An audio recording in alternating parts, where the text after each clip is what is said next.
meron. Pwede bang gawin ito na ma-dismiss outright or there's no other option but to proceed with the trial and decide whether to acquit or convict?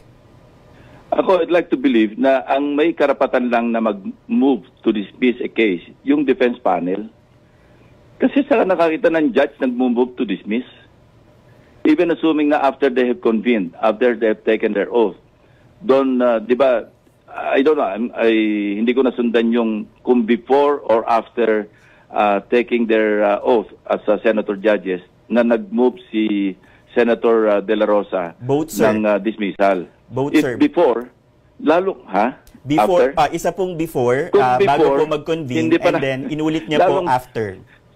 Lalong masama yung kung before. Kasi kung before, walang karapatan yung Senate as a legislative body to dismiss an impeachment case because only the impeachment court has the jurisdiction and the authority under the Constitution to dismiss.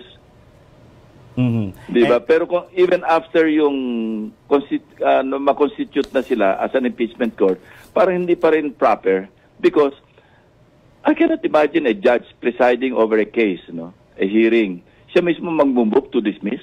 Mhm.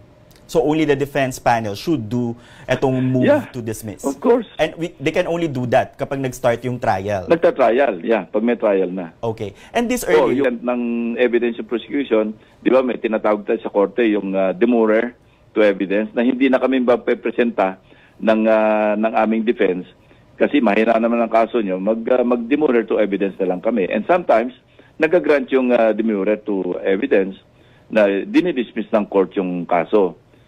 Okay. But, you know, you cannot hear it from a judge.